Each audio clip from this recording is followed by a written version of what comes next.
Olá, tudo bem? Mais um dia juntos. Nós estamos agora na quarta-feira e é interessante que o tema já começa assim meio polêmico, né? Hipocrisia. É interessante perceber de que o hipócrita ele é um fingidor. Quantas vezes nós olhamos e falamos assim, como aquela pessoa hipócrita, né? Porque simplesmente ela está fingindo ser uma coisa que ela não é, ou tendo um sentimento que realmente ela não tem. Jesus ele falou contra isso na Bíblia.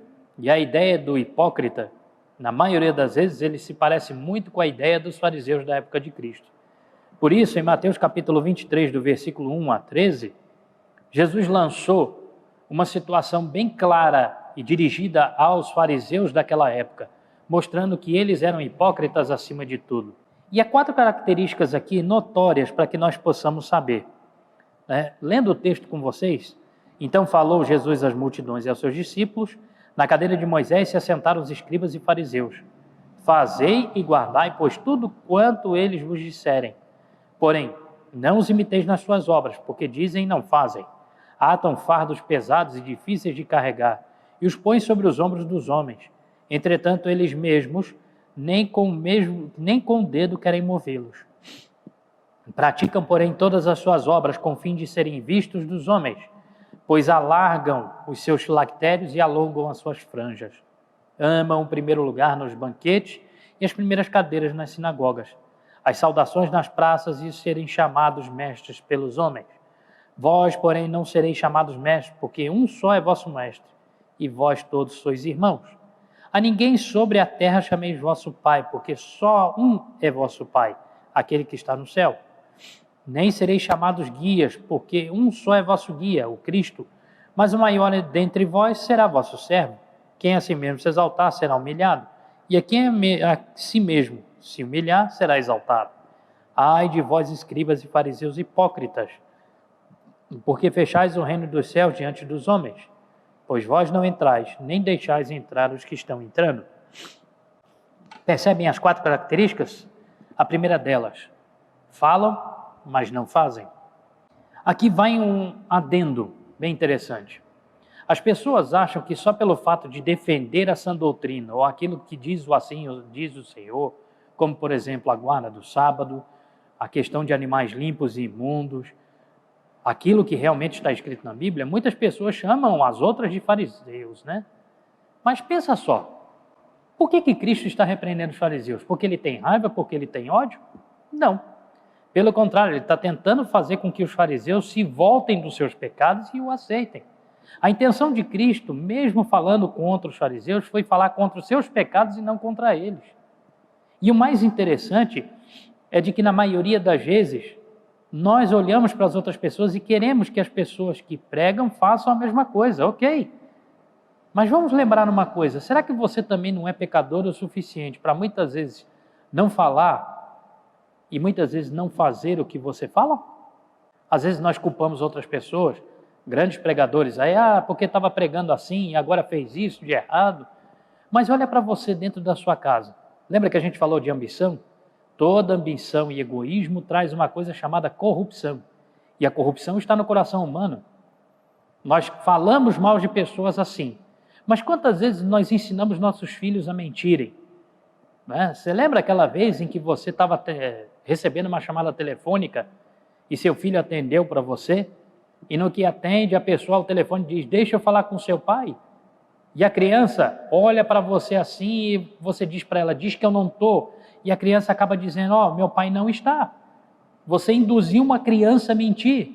E depois você vai dizer mais tarde que você nunca ensinou seu filho a fazer essas coisas. Entenderam? A ideia da lição não é trazer para você a situação do acusador, de virar e dizer quem é ou não hipócrita, mas nos lembrar de que precisamos ser diferentes dos fariseus. Eles querem colocar fardos pesados. A ideia de pregar o cristianismo e aquilo que está escrito é para a transformação primeiro de quem prega. Se quem está ouvindo quiser ser transformado, deixar ser transformado, amém. Mas aquele que prega primeiro tem que deixar ser transformado. Mas mesmo assim é sempre complicado. E nós não podemos simplesmente, porque uma pessoa que pregou não segue aquilo, deixar de seguir a palavra de Deus, porque é a palavra de Deus. E Deus usou muitos meios diferentes para que a palavra dele fosse vista, ouvida, aprendida por outras pessoas, mesmo pessoas que muitas vezes não davam exemplo. Deus usou para que pudessem fazer coisas assim muito importantes. Uma terceira situação, os fariseus sempre queriam estar nos primeiros lugares, queriam estar sempre à exposição, à mostra. Vou fazer uma pergunta para você. Você quer ser simplesmente lembrado pelas pessoas? Você tem aquela gana de que as pessoas sempre lembrem do seu nome, sempre olhem para você, sempre falem de você na internet? Será que você gostaria de ser hoje uma celebridade? Olha que no coração de muita gente isso é uma vontade muito grande. Mas nós deveríamos abandonar essa ideia. A ideia não é que muitas vezes nós apareçamos, mas é que nós sejamos diminuídos. Por quê? Para que possamos assim colocar Cristo em primeiro lugar e não a nós mesmos. Você vê a diferença de um hipócrita, porque na maioria das vezes o hipócrita ele se coloca acima de tudo e de todos, inclusive de Deus. Agora, quando ele serve, ele nem mesmo quer ser citado ou não quer ter o nome citado, porque para ele não precisa disso. As glórias dessa vida não valem nada para ele. Uma quarta situação, Cristo ainda faz um dilema onde diz o seguinte: não deveis chamar a eles nem de pai, nem de mestre, nem de guia. Por que isso? O que Cristo está querendo dizer simplesmente é de que todo o nosso aprendizado vem da palavra. E até aqueles grandes pregadores hoje, se eles não tiverem imbuídos com o Espírito Santo para se entregarem a Cristo primeiro, para trazer aquilo que o assim diz o Senhor está dizendo, não vai valer de nada. Pode ser um grande pregador, mas não fala como a Bíblia fala. Pode ser um grande pregador, mas simplesmente fala só aquilo que queremos ouvir. Só aquilo que o coração humano quer ouvir. Então, entenda, ser hipócrita é você fingir ser uma coisa que você não é. É você pregar uma coisa em que você não acredita. É você simplesmente mostrar a outros o que é verdade, mas para você essas verdades não acontecem. Então, faça diferente. Não siga o mesmo caminho dos fariseus, dos escribas. Siga o caminho de Cristo. Seja aquele que vai se tornar um servo, que vai tomar a cruz de Cristo e que vai se colocar como o menor dos homens, para que o maior dos homens, Jesus Cristo, esteja em primeiro lugar na sua vida.